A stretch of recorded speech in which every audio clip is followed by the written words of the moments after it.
Emergency situation, আমাদের অনেকটা blood লাগবে। সোমো সোমো,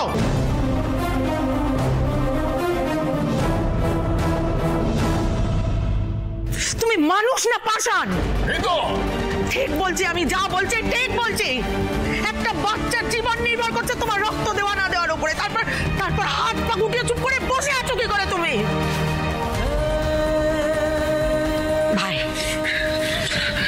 ভাই আমি তোকে রিকোয়েস্ট করছি, আমি জানি তুই এতটা নির্দয় নয়। ওই বাচ্চাটা কিন্তু তোকে বাঁচাতে গিয়ে এত বড় বিপদের মুখে পড়েছে। আজকে ওকে বাঁচানোটা তোর কর্তব্য ভাই, তুই বোঝ ব্যাপারটা।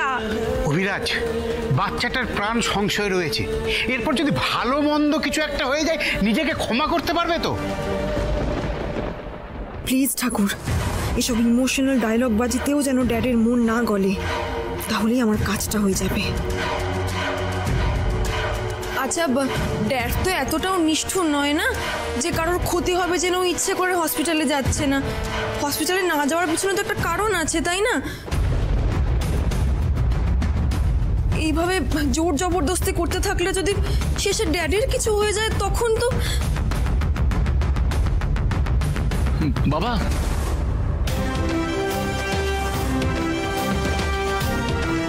বাবা তোমাকে এক্ষুনি হসপিটালে যেতে হবে, প্লিজ। এক কথা কেন বারবার সবাই বলছো আমাকে?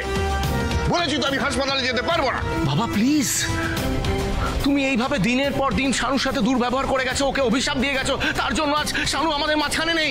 তারপরেও তুমি।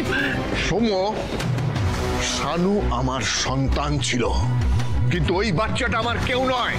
তাহলে ওকে আমি রক্ত দেবো কেন? কুবলাই আমার সন্তান, আমি আপনার কাছে আমার সন্তানের প্রাণ ভিক্ষা চাইছি। প্লিজ আমাকে ফিরিয়ে দেবেন না, প্লিজ একবার হসপিটালে চলুন। আপনার যত রাগ আমার উপর, তো শাস্তি দিতে হলে আমাকে দেবেন, আমি মাথা পেতে নেব। ওর রক্ত পাওয়াটা সত্যিই খুব দরকার মিস্টার কর্মকার, প্লিজ আমি ভিক্ষা চাইছি, প্লিজ। এক ছেলেকে তো হারিয়েছো বাবা, এবারে কি তুমি তোমার নাতিকেও হারাতে চাও?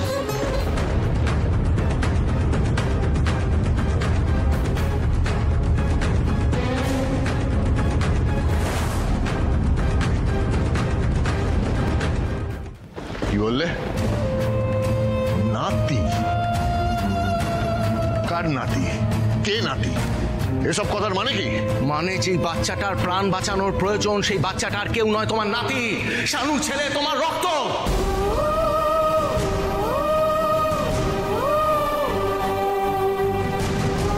এসব কি আজে বাজে কথা বলছো সৌম্য? শোনো, তোমার এসব মিথ্যে কথা আমি কিন্তু বিশ্বাস করি না। খবরদার।